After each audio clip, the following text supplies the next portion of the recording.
of God, Father, Son, and Holy Spirit. Amen.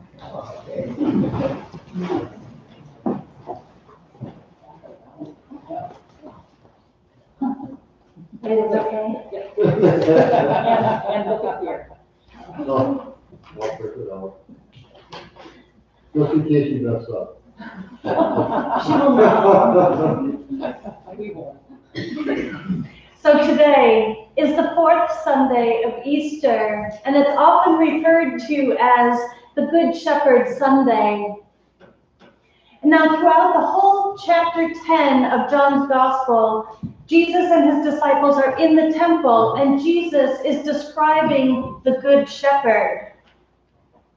And he says, "The sheep hear my voice, hear his voice. He calls his own sheep by name. He goes ahead of them, and the sheep follow him because they know his voice." He goes ahead of them. Now, I always think of shepherds driving the herds, walking behind and pushing them where they need to go. But that's not the way it is in the Middle East. Then and still today, the shepherd leads the flock out into the pastures and to clear water. There are pictures of shepherds with all the sheep in single file right behind, following right along. And the whole time the shepherd is leading them, he's calling to them, calling them by name, and each one is known by the shepherd. They follow because they trust the shepherd. When the shepherd and the sheep arrive, and there's plenty of pasture area, the sheep are free to graze. They can wander about as they will because they know that the shepherd is near and will protect them. Shepherds were and still are an essential part of the economy. Shepherds know it is essential to provide clean water and plenty of food and shelter to maintain a healthy flock. But the success of a shepherd is the compassion they have for each individual. This means that being able to identify a sick or injured sheep or lamb from the whole flock is necessary because each one is known. The more concern the shepherd has for the individual, the healthier the whole flock is. Jesus in the gospel is speaking of the shepherd's devotion to keeping the flock healthy. All of chapter 9 is the story of the man born blind, and the whole of the chapter is Jesus healing the man with spit and mud. And all of the people in charge of the temple just want to know who made that mud.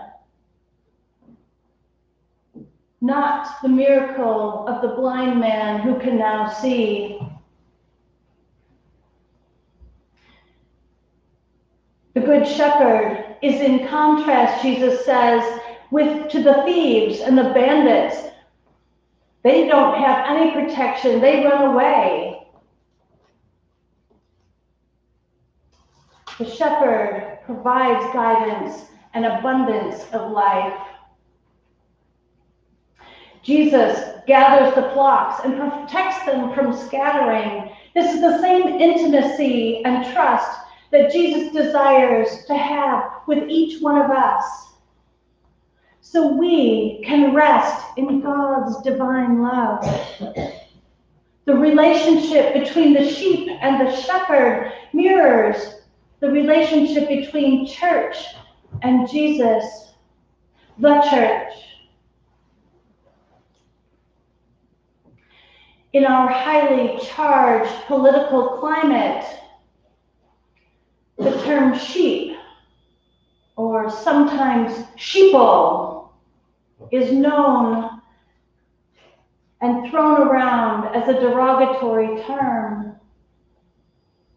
Some say that sheep are dumb because they instinctively flock together for protection. It is in fact, a community-based survival mechanism where they have learned that their strength is much greater in numbers and their comfort and survival is enhanced as a group rather than as an individual. Predators can much more easily take out a single sheep separated from the flock. Jesus goes on in the gospel to say, "Very truly I tell you, I am the gate for the sheep." This is another of those I am statements of Jesus. I am, ego eimi, is the holy name of God given to Moses at the burning bush. All through the Gospel of John, Jesus uses this name. I am the light of the world. I am the bread of heaven, bread of life. I am the resurrection and the life. And here he says, I am the gate, the one who stands guard and doesn't let the thief or bandit come in and steal,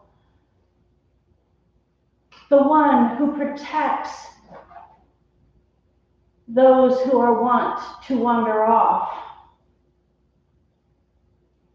And the sheep go through the gate each morning to find pasture and all the necessity of life, and they return back through the gate for protection and rest at the close of the day. We too are called out of the sheepfold to follow the shepherd.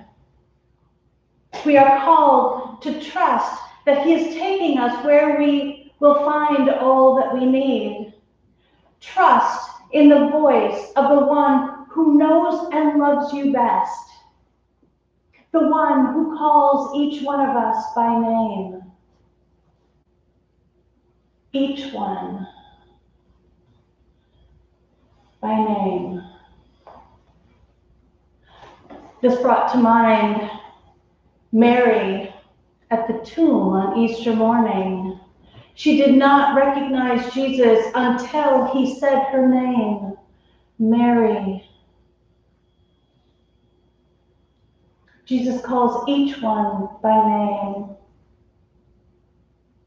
Our gospel reading begins with Jesus saying, I am the good shepherd. Jesus, the Son of God, is the good shepherd. Father Kamal, our teacher in the Holy Land, puts it this way, quote, all the details apply to Jesus' person, his love, his knowledge, his guidance, his protection, his providing food, his beverage, his rest, and beyond all, giving himself for his lambs. A distinct point to think about is the reciprocated knowledge between the shepherd and his sheep. He belongs to them as they belong to him. When they not only hear his voice but listen to it, they know him and follow him. End quote. Father Kamal continues, quote, at this point in the gospel lesson, Jesus makes clear the difference between the owner of the lambs and the hired shepherd who will not risk himself to fight a fierce wolf that would attack the sheep. The owner gives himself to protect and give his own, to save his own. And so Jesus, as the good shepherd, out of love and care for his own, freely gives himself to save the sheep. I lay down my life for the sheep, Jesus says. Jesus promises that he will never let us go. His voice will bring us back. We belong to him as the shepherd belongs to the sheep and the sheep belongs to the shepherd. This is wonderful reassurance when we struggle to be faithful. Jesus is there, going before us and leading us. And not just us. Jesus seeks to bring everyone into the fold, the lost, the forgotten, those on the margins. The relationship between the sheep and the shepherd is based on what the shepherd does rather than what the sheep do. It's all about Jesus. If we are to emulate the Good Shepherd, we must lay down our pride and make sacrifices for the good of all. It's about who the shepherd is rather than who we are. Through that reassurance, we in turn may allow the shepherd's voice to speak through us as we reach out to the lost and the hurting that we encounter along the way. Remember from last week, do it and do it even if you're scared. Share this good news. Share the wonder of Christ crucified. Share the beauty of this faith of the shepherd who takes us out and leads us. Not because he has to, because he's hired to do so, but because he loves us best. What a glory. What a glory. We read this morning the tender words of Psalm 23. The Lord is my shepherd, I shall not be in want. He makes me lie down in green pastures and leads me beside the still waters. He revives my soul and guides me along right pathways for his name's sake.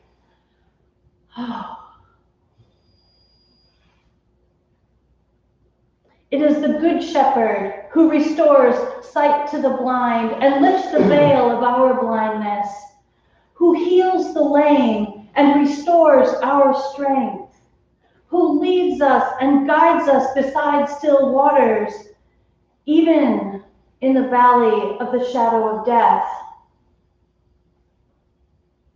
In the chatter and cacophony of our plugged-in lives, I invite you to listen for your name and follow where the Good Shepherd leads.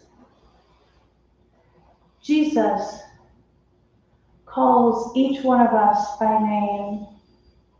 We are part of his flock, loved and cared for, because he is the Good Shepherd. Thanks be to God.